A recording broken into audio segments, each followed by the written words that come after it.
Good morning. The public health crisis created by the coronavirus is not something any of us could have reasonably expected to happen, and we are in uncharted waters as we work to prevent the spread of the illness. We've been following the guidance of public health experts on how we can keep all who are part of our school community, students, staff, families, and visitors, safe in the midst of a growing health crisis. We're now at a point where the balance has shifted and the appropriate path is to close schools. We're taking this step to keep our school communities safe. Effective Monday, March 16th, we will close all Los Angeles Unified Public Schools for 2 weeks while we evaluate the appropriate path forward. While our school facilities will be closed, plans are in place for students to continue to learn during this time. And we will open 40 family resource centers throughout the community we serve to continue to provide care for children if families need it. This is a difficult but necessary decision as we try to slow the spread of the virus. Los Angeles Unified serves a high-needs population, and our schools provide a social safety net for children. The closing of any school has real consequences beyond the loss of instructional time. This isn't an easy decision and not one which we take lightly. Each student will have a plan they will take home with them today, and additional support will be provided to assist them as they transition to learning in a different way, and our teachers as they transition to teaching in a different way. For some students, it will be to continue the lesson plan and instruction they've already been working on with their classroom teacher. For others, it will be engaging with the curriculum lessons which we and PBS SoCal will be providing. And for some, it'll be a combination of the two.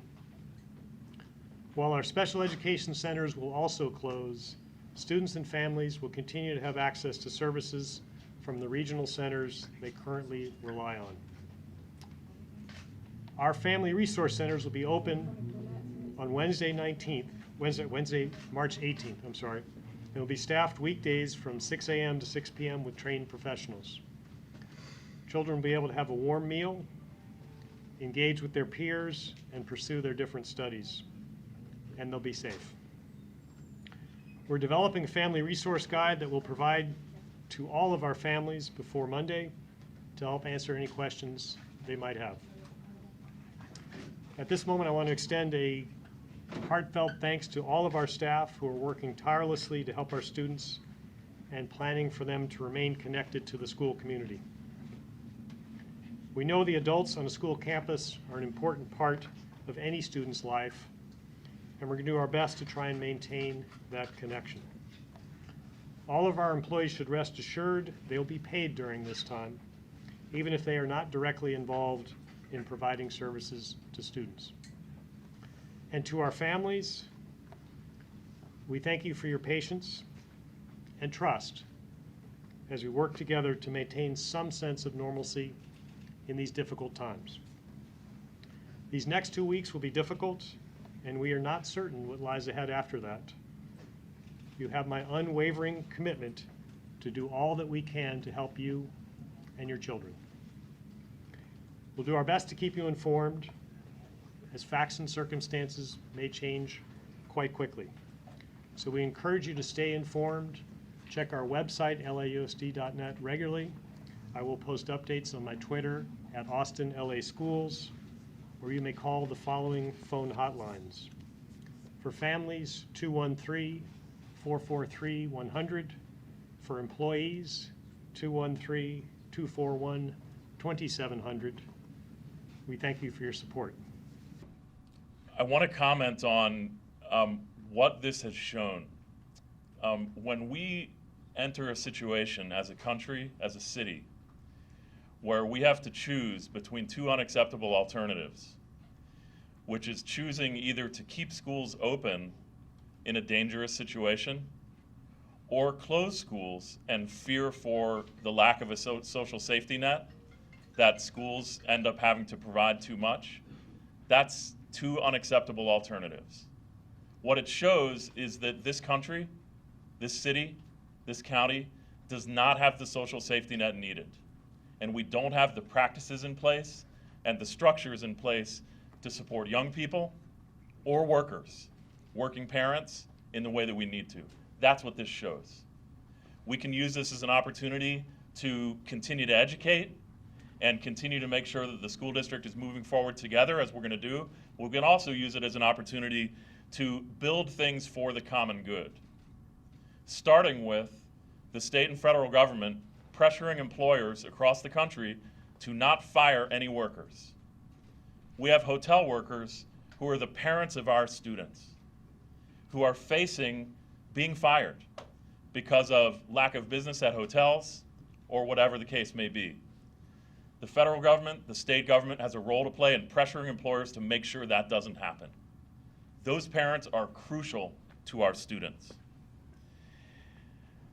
There's several other things that we outlined last night, and I'll just quickly repeat today in terms of a common good, community support set of demands that we should make sure to have in place, not just during a crisis, but every day of every year.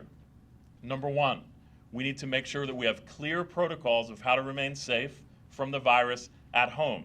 We've heard a lot of things about being out in public. We need clear protocols about how to remain safe at home.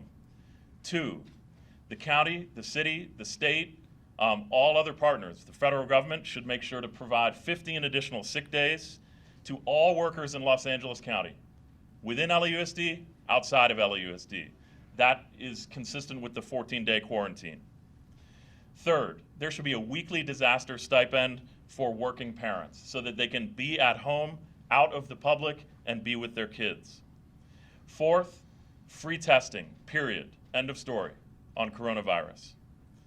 Fifth, we should create a network of food and supply, which the district has done incredible work on in a very short period of time.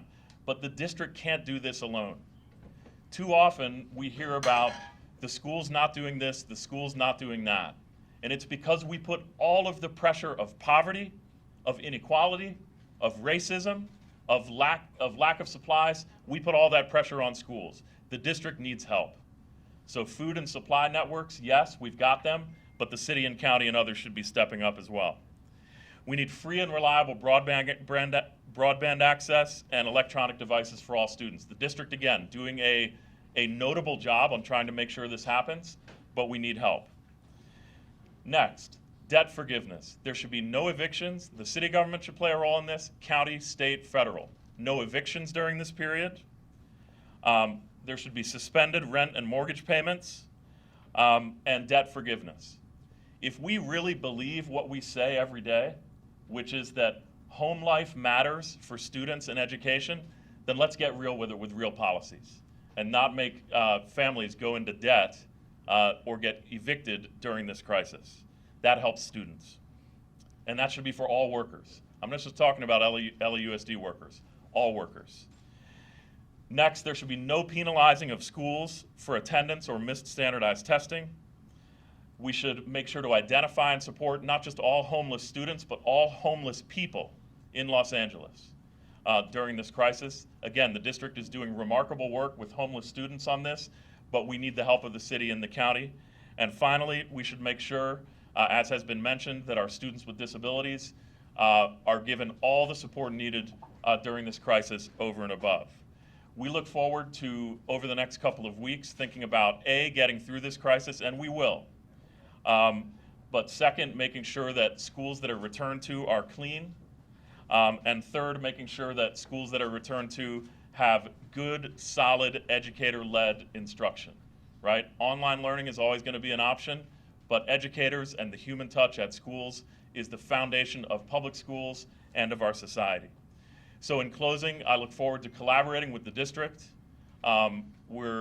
This move was the right move to make. It was a hard decision, as the board members have said, and we look forward to collaboration and cooperation with the district. But we need these common good demands and community support demands to be met at the federal, state, county, and city level for all workers and all families across Los Angeles. Thank you.